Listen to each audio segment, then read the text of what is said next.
Hi, I'm Jim and this is Jim's Fix-It Shop, and we are going to fix a tire. I have a slow leak in one of them and a very slow leak in the other.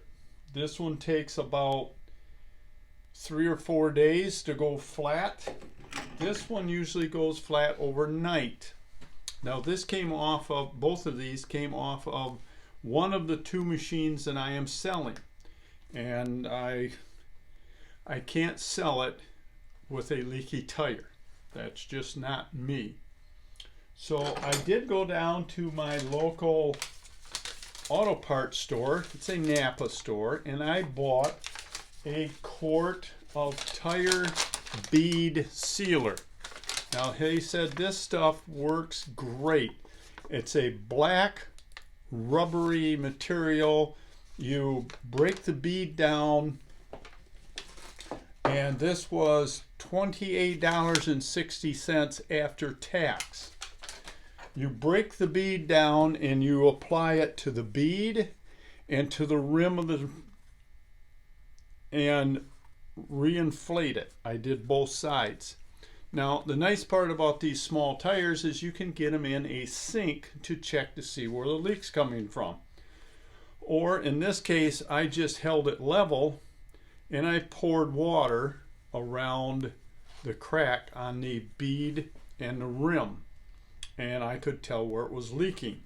The issue of it leaking, as you can see, is the paint is chipping, and the paint has chipped off inside where the bead set seals, and because of that there's enough of a gap between the edge where the paint stops and the rim starts that the air leaks out.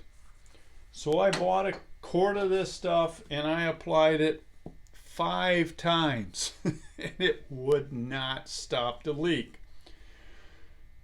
So I wouldn't waste my money on this stuff. Best thing you can do is buy yourself a $7 rubber inner tube. Put in there and be done with it. I've already done this one. As you can see, the stem is a little bit different. It's a little longer, but that shouldn't matter. I blew it up and it's still got air in it. Now, if you put a rubber inner tube in a rubber tire and you blow it up, chances are the next day it's going to be soft. Because what will happen is air will get trapped between the inner tube and the tire, and the tube won't be able to totally inflate. And as that air slowly leaks out, the tire will assume, or you will assume, that the tire is going flat. Just keep blowing it up, and I would say after 4 or 5 days all that air will have leaked out and you won't have to air it up anymore. Now I've got one more we're going to do. We're going to put a tube in this tire and I'll show you how I did it. Now this is not a job for the faint of heart because it's a job. If you don't have an actual tire stand to do this, it's pretty hard to hold this as solid as you need it to be to pry this tire off the rim. So I just got a piece of 5/8 threaded rod with a nut and a washer in the vise on my bench, and I'm gonna put this tire on there. I've got another washer that goes on the top and another nut. But first we're gonna get the air out of this thing. Now I have a small, it looks like a screwdriver, but if you look close on the end of it, it's slotted with a hole in it. That's so it will pull the valve core out of the valve stem, and it lets all the air out. Now I did this on the floor on the first one. We'll try to do it up here. I grabbed myself a hammer. I don't know where I laid it. Ah, here it is. And I pushed down on this and broke the bead loose.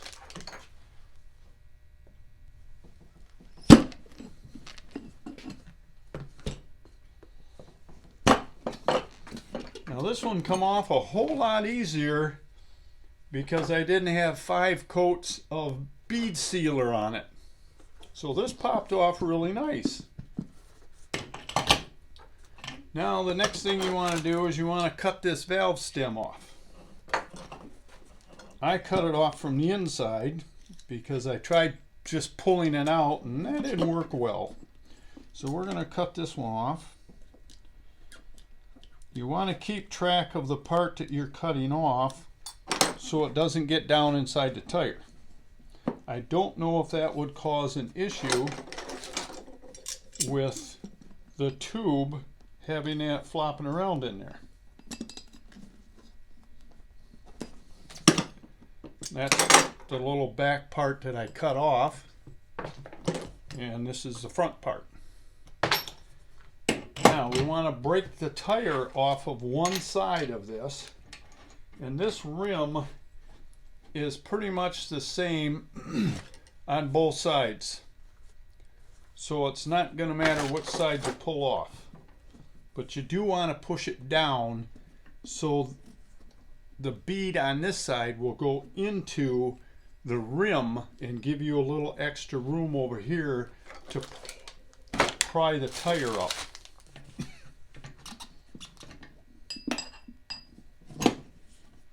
And you just use a couple of screwdrivers and work your way around it.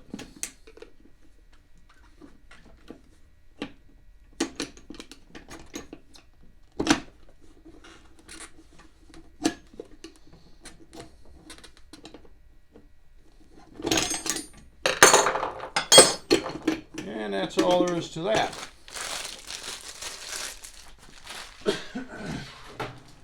Now when you put this rim or tire into the rim and you pry the tire back down, you want to make sure you don't pinch the tube between the edge of the rim and your screwdriver, because then you'll have to take it out and patch it.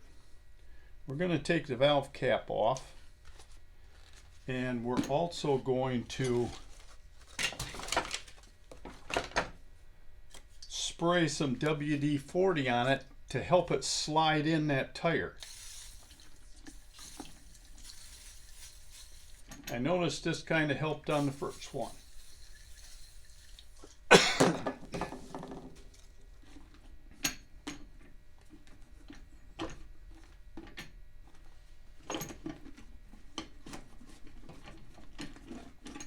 If you don't mind getting your hands a little oily,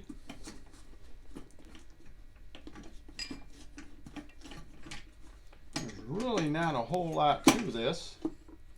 I think the hardest part is getting the valve stem to pop up through that hole.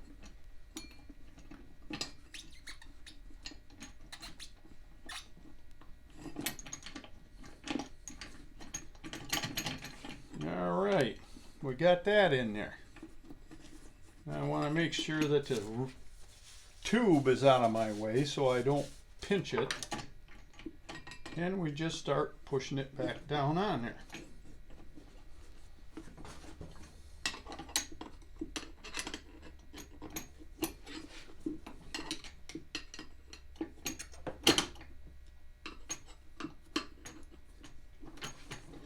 I kind of slide the screwdriver back and forth on the rim so I can hear if I got the tube or not.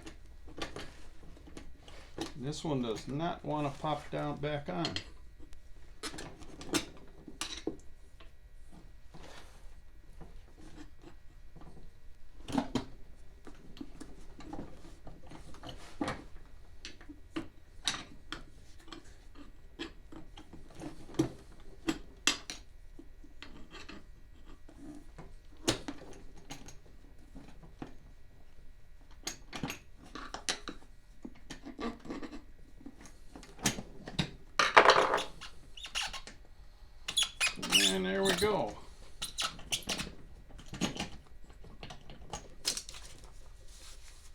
Tire's back on and the tube's in the right place.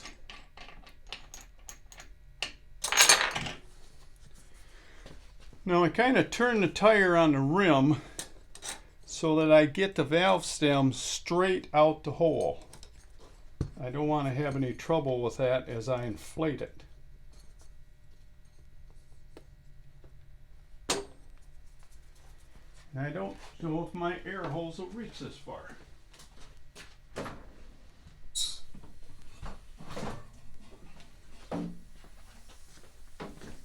Oh yeah, maybe.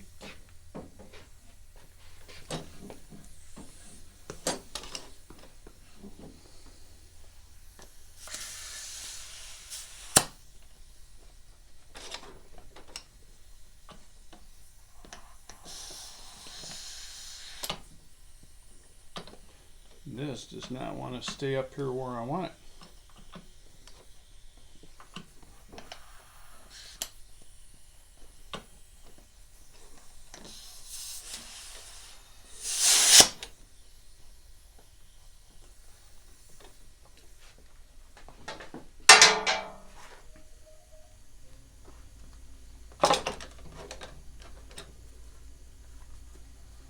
And that's it.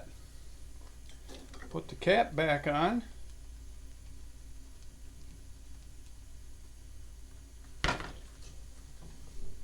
And I shouldn't have any more trouble with that going flat on me.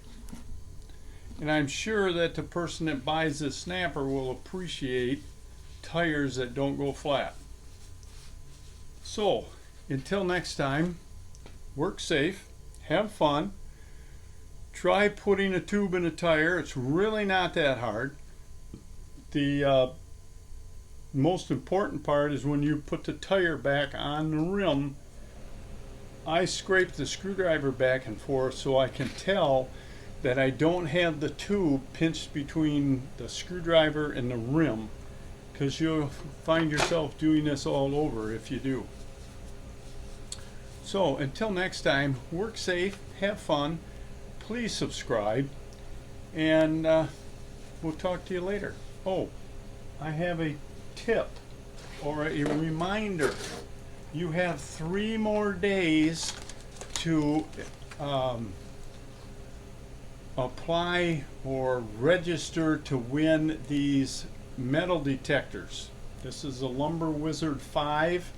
I did a review on 3 handheld metal detectors. This one was given to me, so I will give it away. I don't do reviews on tools that are given to me, only the ones that I buy. If I do, I give them away. I want my viewers to know that I don't do a review to get a free tool. I don't think anybody's going to believe that it is an honest review. This one is the first place. This one is the second place. Go back and view the video if you want to see how the outcome came. The 31st of this month, 2021, we're going to give them away. So you've got 3 more days. Name, phone number, and title it Metal Detector, Lumber Wizard, giveaway, whatever. Just so I can find you in the middle of all the rest of the videos or all the rest of the emails I get. I wouldn't want to lose you and find you after the drawing. So remember, that's the 31st of this month. You may win. So don't forget to subscribe and keep on snapping. Talk to you soon. So long.